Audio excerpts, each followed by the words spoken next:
Good morning, नमस्कार, सलाम, आदाब। आशा रखता हूँ सब खैरियत से हैं। इस अक्टूबर के महीने में जैसे हमने प्रवेश किया है, मुझे लग रहा है कि इस महीने में सबसे पहले हमारी शुरुआत उस खजाने से होनी चाहिए जो स्वर्ग से, जो जन्नत से हमारे लिए खुदा ने भेजा है। ठीक है, तो आज इस खजाने के विषय में मैं आपके साथ बातचीत करूंगा, उस खजाने के बारे में बताऊंगा।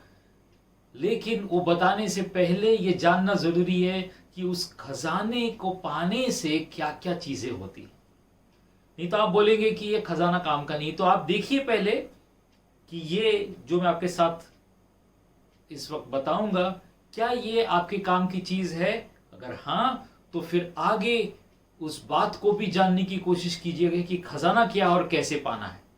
ठीक है, तैयार है इस सुबह के लिए? Very good. शुरुआत करते हैं। एक व्यक्ति है जिसका नाम है पतरस। ओके, ये पतरस जो है ज्यादा पढ़ा लिखा नहीं है और ये काम क्या करता है, मछली पकड़ता है। उसके पास ये खजाना है, उसके पास ये स्वर्ग से, ये जन्नत से उसके पास एक खजाना है, उसके दिल में है। और ये खजाना होने के कारण लोग उसे अलग अलग जगहों पे बुला रहे हैं। तो एक बार वो लीडिया करके एक जगह है, वहां पर चला गया। और वहां पर जब वो गया तो उसने एक घर में जब वो प्रवेश किया तो वहां पर एक आदमी है जिसका नाम है एनियास। और ये एनियास जो है वो 8 साल से ना, वो उसको लकवा मारा है, पैरालिसिस। ओके, 8 साल से वो बिस्तर पर है और बस दिन काट रहा है। पतरस उसके घर पे जाता है, उसे बीमार देखता है, उसे बातें करता है और फिर उससे कहता है, एनियास, यीशु मसीह के नाम से उठ खड़ा हो जा, अपना बोरिया बिस्तरा बांध और चल। और आपको मालूम है क्या होता है? एनियास उठ खड़ा होता है। वो उठता है, अपना बोरिया बिस्तरा बांधता है, सबके सामने खड़ा हो जाता है। और ये उसकी छंगाई की, उसका पैरालिसिस जो था वो चला गया, वो तंदुरुस्त हो गया। और ये बात छुपी नहीं रही। लीडिया गांव में ये बात आग की तरह फैल गई। जैसे आजकल मोबाइल पे फटाफट वायरल होता है ना इंफॉर्मेशन, ये न्यूज, ये वैसे तुरंत फैल गई। 8 साल से लकवा का व्यक्ति तुरंत ठीक हो गया। सब लोग देखकर ये बातें फैलाने लगे और पतरस के पास काफी लोग आने लगे। उसके बाद ये बात जो थी सिर्फ लीडिया शहर में नहीं रही, 24 किलोमीटर दूर जोप्पा एक और शहर है पड़ोस में, वहां तक बात गई। और वहां पर के लोगों ने पतरस को बोला, प्लीज हमारे यहां पे आइए, हमारे यहां पे एक बहुत अच्छी औरत है जो गुजर गई। एक औरत है जिसका नाम तबीता है, जिसने लोगों का बेशुमार अच्छाई की, लोगों की मदद की, अब अचानक से गुजर गई है। हम चाहते हैं तुम आओ यहां पर। पतरस 24 किलोमीटर दूर गांव में जाता है, दूसरे शहर में। और जोपा में जब वो उसके घर पे जाता है तो वो देखता है कि सारे लोग उसके ऊपर के कमरे में, औरतें, विधवाएं रो रही हैं, बहुत दुख मना रही हैं। और ये सबसे कहता है, आप लोग इस कमरे से खाली करके चले जाइए। सब लोग उस कमरे से चले जाते हैं। वो देखता है तबीता की लाश पड़ी है और फिर वो अपने घुटनों पे जाता है और दुआ मांगता है। वो प्रार्थना करता है, दुआ मांगता है और फिर वो तबीता की तरफ देखकर कहता है, तबीता उठ। उसके बाद क्या होता है मालूम है? तबीता जिंदा हो जाती है, वो उठ जाती है। और फिर वो उसको सहारा देता है, उस कमरे से बाहर लेकर आता है और लोगों के सामने ये बात, अचंबा जो है, बिल्कुल लोग अचंभित हो जाते हैं। और फिर उसके बाद पतरस उनके साथ वो खजाना बांटने लगता है, उस खजाने के विषय में बताने लगता है जो उसके पास है, जिसके कारण ये चंगाइयां, ये बीमारियां, ये मुर्दों से जी उठना ये हो गया। आप सुनना चाहेंगे पतरस के पास क्या खजाना था जिसके कारण उसके पास ये सामर्थ्य था? अगर आप सुनना चाहेंगे तो फिर आगे बढ़ते हैं, नहीं तो आप इस वीडियो को यहीं पर खत्म कर सकते हैं। शबा खैर। ओके, आगे बढ़ते हैं। खजाना क्या था? ये खजाना बताने के लिए मैं शास्त्र में से एक किस्सा पढ़ना चाहूंगा जहां पर पतरस ने इस खजाने को खुलकर बताया, और उस बात को समझने के लिए मैं चाहूंगा कि हम शास्त्र से की कहानी का छोटा सा अंश पढ़ें। ठीक है, बाइबल में से प्रेरितों के काम 10 मैं 1 से लेके 8 तक पढ़ूंगा। बुक ऑफ एक्ट्स 10 1 से लेके 8 तक मैं पढ़ूंगा। कैसरिया में कॉर्नेलियस नाम का एक मनुष्य था जो इतलियानी नामक पलटन का सूबेदार था। वह भक्त था और अपने सारे घराने समेत परमेश्वर से डरता था, और वह यहूदी लोगों को बहुत दान देता था और बराबर परमेश्वर से प्रार्थना करता था। उसने दिन के तीसरे पहर के निकट दर्शन में स्पष्ट रूप से देखा कि परमेश्वर का एक स्वर्गदूत उसके पास भीतर आकर कहता है, हे कॉर्नेलियस। उसने उससे ध्यान से देखा और डर कर कहा, हे प्रभु, क्या है? उसने उससे कहा, तेरी प्रार्थनाएं और तेरा दान स्मरण के लिए परमेश्वर के सामने पहुंचे हैं, और अब याफा में एक मनुष्य भेजकर शिमोन को, जो पतरस कहलाता है, बुलवा ले। वह शिमोन चमड़े का धंधा करने वाले के यहाँ अतिथि है, जिसका समुद्र के किनारे घर है। जब वह स्वर्गदूत जिसने उससे बातें की थी चला गया, तो उसने 2 सेवक और जो उसके पास उपस्थित रहा करते थे उनमें से एक भक्त सिपाही को बुलाया और उन्हें सब बातें बताकर याफा को भेजा। आमीन। प्रार्थना करते हैं, उसके बाद आगे बढ़ते हैं। प्रभु यीशु मसीह, हम धन्यवाद देते हैं। धन्यवाद कि इस समय हम उस खजाने को समझना चाहते हैं जिसके कारण इतनी सारी बीमारियां चंगाई होती हैं, मुर्दे जिंदा होते हैं। तेरा सामर्थ आता है, हमारी मदद कर कि हम उस खजाने को पा सकें। हर एक व्यक्ति जो मेरी आवाज सुन रहा है उस खजाने को पा सकें, समझ सकें, विश्वास कर सकें और अपने जीवन में ये सारे कारनामे होते हुए देख पाएं। पवित्र आत्मा, हमारी मदद करना। यीशु मसीह के नाम से मैं प्रार्थना करता हूं, आमीन। तो इसमें एक व्यक्ति का जिक्र किया गया है जिसका नाम है कॉर्नेलियस। कॉर्नेलियस कहाँ रहता था? ये कैसरिया शहर में रहता था। कैसरिया कहाँ था? वो याफा से 54 किलोमीटर, करीबन 55 किलोमीटर वो दूर था।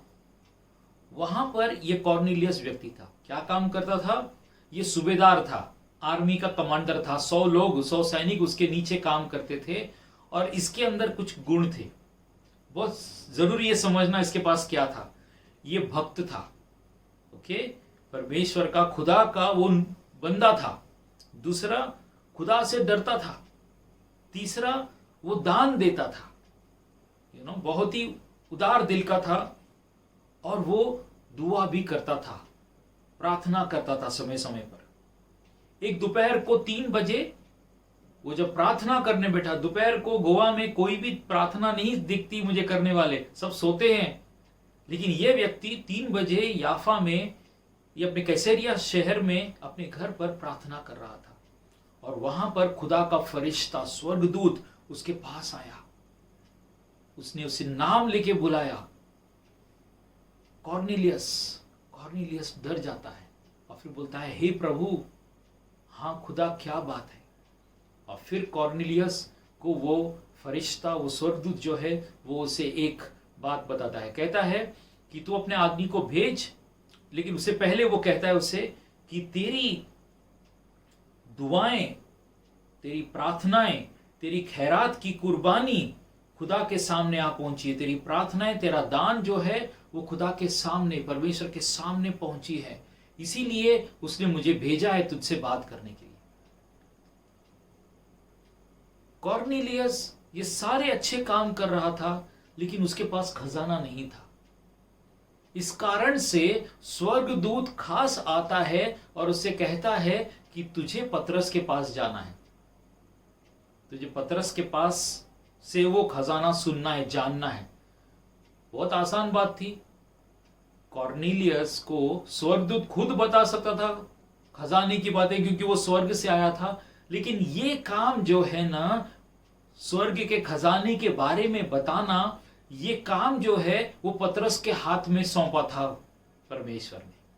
खुदा ने ये जिम्मेदारी स्वर्गदूतों को नहीं दी है, इसीलिए स्वर्गदूत उस बात को, उस खजाने के बारे में अपना मुंह बंद रखें, क्योंकि इसका जिम्मेदारी और इसका पुरस्कार जो है मनुष्य के हाथ में दिया है।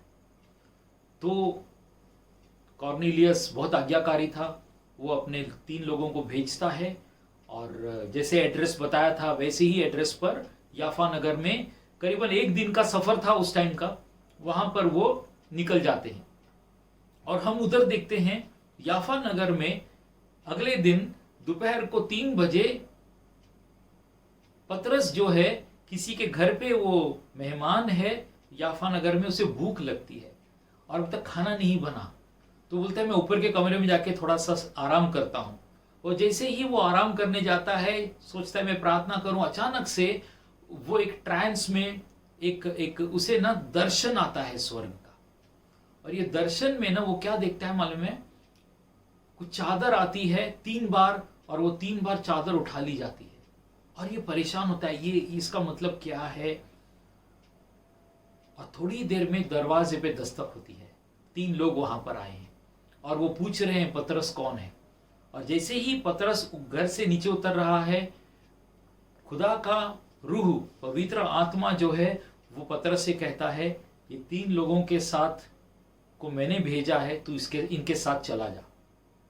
उस दिन को वो लोग वहां पर दूर से आए हैं, रहते हैं, आराम करते हैं, और अगले दिन पतरस इन लोगों के साथ में कैसरिया के लिए रवाना हो जाता है। पतरस के साथ और भी 6 नुमाइंदे उसके चलते हैं, बोलते हम लोग भी आएंगे।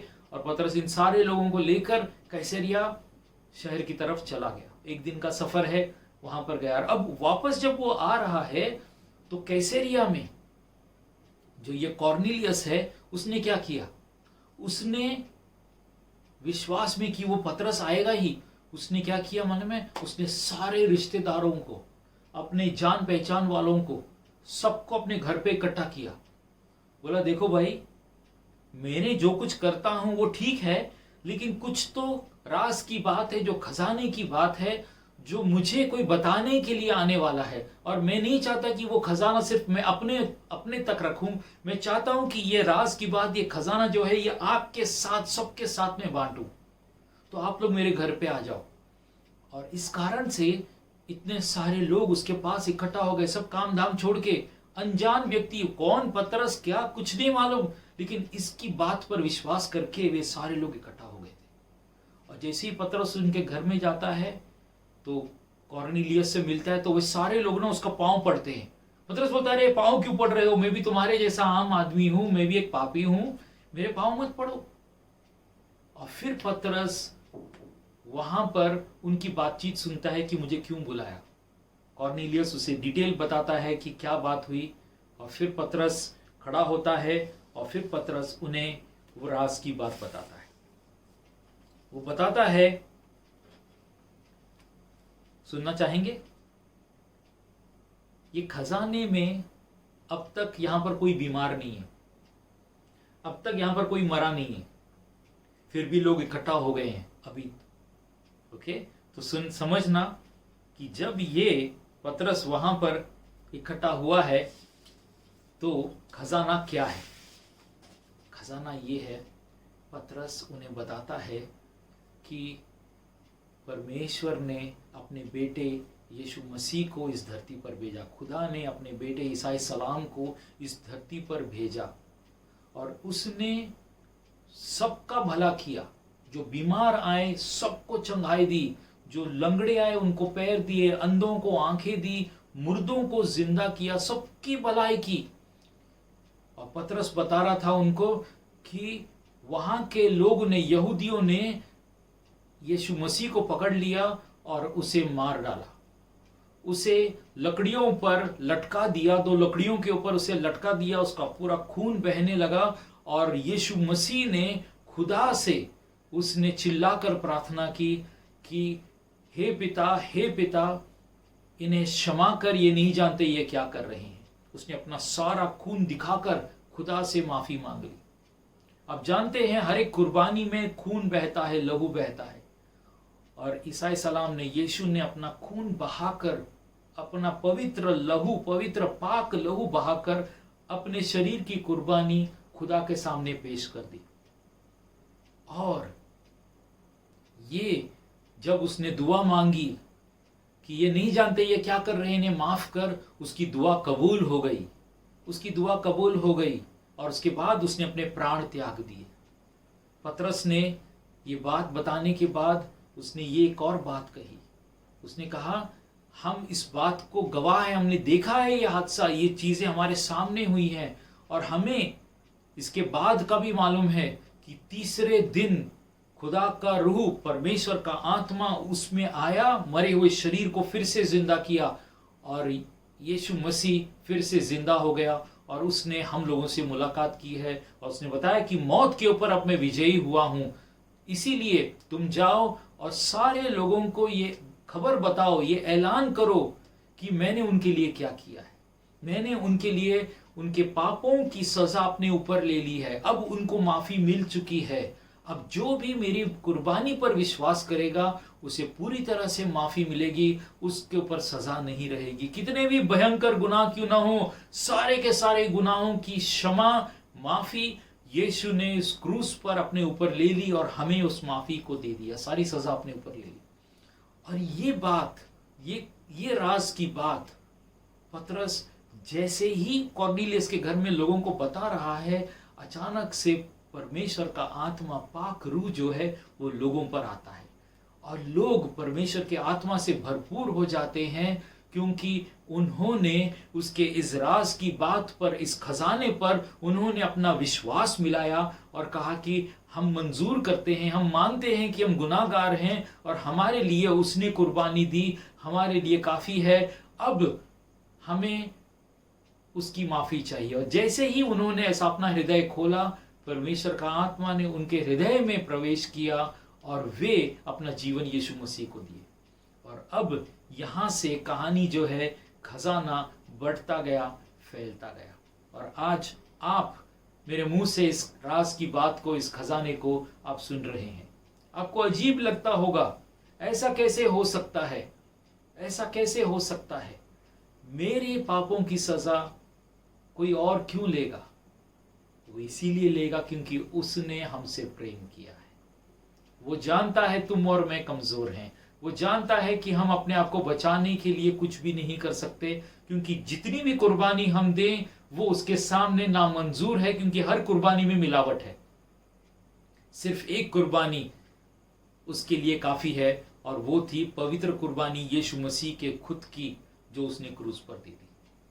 और ये खुश खबर है, ये एक ऐसी खजाने की बात है, जब तुम और मैं उस पर विश्वास करते हैं, जब तुम उस पर विश्वास करोगे, तुम अपने जीवन में अपने सारे परेशानियों से, वो जो तुम्हें अंदर से खाती हैं, उन परेशानियों से तुम आज़ाद हो जाओगे। वो जो तुम्हें पाप का बातें जो तुम्हें आती हैं, तुम्हारी की हुई गलतियां तुम्हें अंदर से खाती हैं, उससे तुम साफ हो जाओगे, क्योंकि वो तुम्हें अंदर से क्षमा करता है।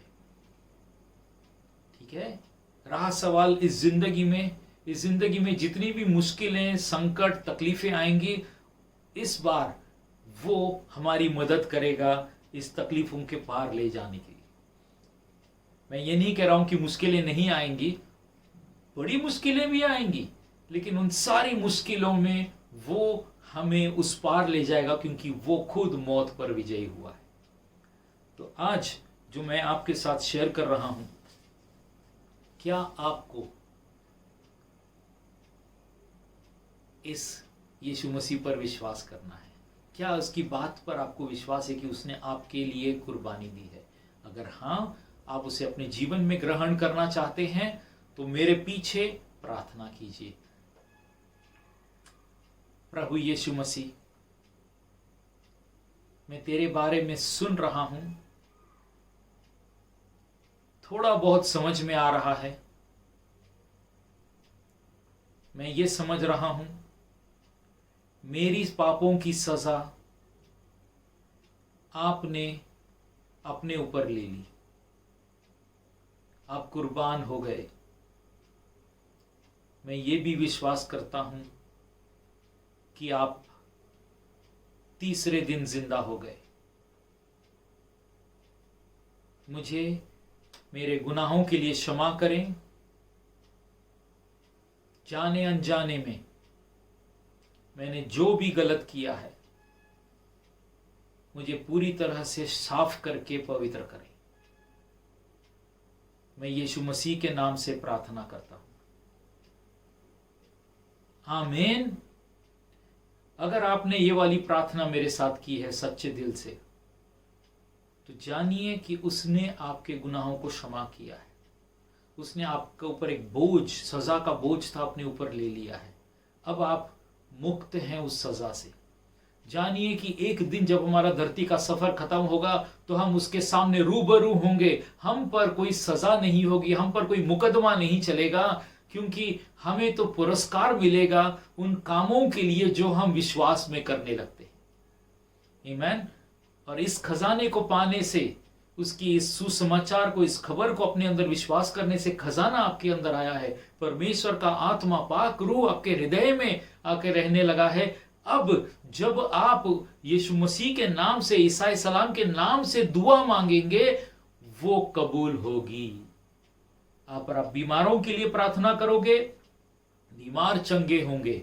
जब आप अपनी कमजोरियों में, आपकी कमी घटियों में उसे पुकारोगे, वो आपकी मदद करेगा, क्योंकि ये उसका वादा है। मैं फेल हो सकता हूं, लेकिन वो फेल नहीं होगा, क्योंकि वो सच्चा खुदा है। आमीन। मैं आपके लिए इस वक्त प्रार्थना करना चाहता हूं। हर एक जन अपनी आंखें बंद करें। प्रभु यीशु मसीह, हम धन्यवाद देंगे। धन्यवाद प्रभु, इस वक्त हम सबके हृदयों में तूने अपना हाथ रखा है। धन्यवाद हमारे हृदयों को अपना मंदिर बनाने के लिए, हमारे हृदयों में अपने आप, अपनी आत्मा को भेजने के लिए। मैं मांगता हूं प्रभु, हर एक सुनने वालों को तो आशीष करना प्रभु। इस आने वाले महीनों में प्रभु, आने वाले दिनों में प्रभु, इनका मार्गदर्शन करना। मैं मांगता हूं प्रभु कि अब्राहम की आशीष इनके ऊपर उंडेल देना।